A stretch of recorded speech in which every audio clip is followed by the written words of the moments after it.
দখল আর দূষণে খাল শূন্য হওয়ার পথে চট্টগ্রাম নগরী। সিটি কর্পোরেশন উচ্ছেদ অভিযান চালালেও মাস না যেতে ফিরছে আগের রূপে।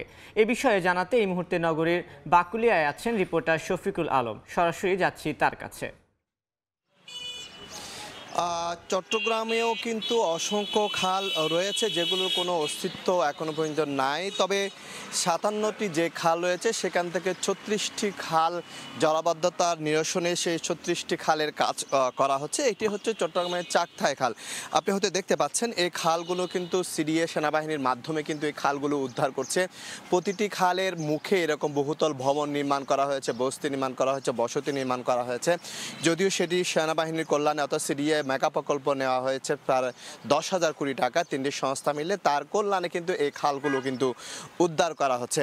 তবে যদি বলতে যাই চট্টগ্রামে যেটি বলা হচ্ছে ১১৮টির বেশি খাল রয়েছে, তবে সে ১১৮টি খালের মধ্যে ৫৭টি খাল নিয়ে কিন্তু এখনো পর্যন্ত অস্তিত্ব আছে। সেখান থেকে ৩৬টি খাল সংস্কার করা হচ্ছে। এখন সমস্যা হচ্ছে আরও ১৭টি যে খাল রয়েছে, সেই ২১টি যে খাল রয়েছে সেই ২১টি খালের কি হবে। সেই ২১টি খাল নিয়ে কিন্তু এখন দোটানা চলছে। আর সেই ২১টি খাল যদি সংস্কার করা না হয় তাহলে কিন্তু জলাবদ্ধতার থেকে রেহাই পাওয়া যাবে না। সেটি কিন্তু সবসময় সেনাবাহিনীর পক্ষ থেকে অর্থাৎ সিডিএ যে প্রকল্প নেওয়া হচ্ছে তাদের পক্ষ থেকে কিন্তু সেই কথাগুলো বলা হচ্ছে। চট্টগ্রামে যে খালগুলো আসলে রয়েছে ৫৭টি যে খালের অস্তিত্ব এখন আছে, সে খালগুলো থেকে প্রায় ১৬টি খালকে সরাসরি বঙ্গোপসাগরে গিয়ে পৌঁছেছে এবং ৩১টি খাল দুটি নদী অর্থাৎ কর্ণফুলী এবং হালদা নদীতে গিয়ে পৌঁছেছে এবং ১৭টি কর্ণফুলী নদীতে এবং 10টির মতো হালদা নদীতে গিয়ে পৌঁছেছে।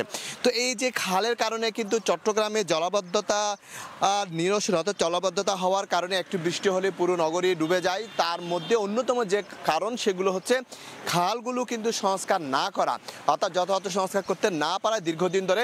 যদিও এখন যে মেগা প্রকল্প নেওয়া হয়েছে সিডিএর পক্ষ থেকে, যে মেগা প্রকল্প নেওয়া হয়েছে ১০,৫০ কোটি টাকার, সেখানে ৩৬টি খাল সংস্কার করা হচ্ছে এবং ৩৬টি খালের মুখে অসংখ্য বসতি, অসংখ্য বহুতল ভবন আপনি হয়তো দেখতে পাচ্ছেন।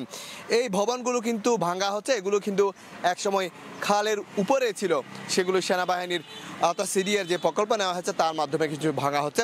তবে এখানকার যা পরিবেশবিদরা রয়েছে, যারা নদী নিয়ে কাজ করে, তারা বলছে ৫৭টি খালের অস্তিত্ব আছে। সেখান থেকে ৩৬টি খাল নিয়ে কাজ করা হলেও ২১টি খাল কেন কাজ করা হতো না, সেই ২১টি খাল সংস্কার করা না হলে, সেই ২১টি খাল যদি পুনরায় দখল করা না হয় তাহলে জলাবদ্ধতা হাত থেকে কখনো রেহাই পাওয়া যাবে না। তো এই ছিল আমার কাছে সর্বশেষ তথ্য।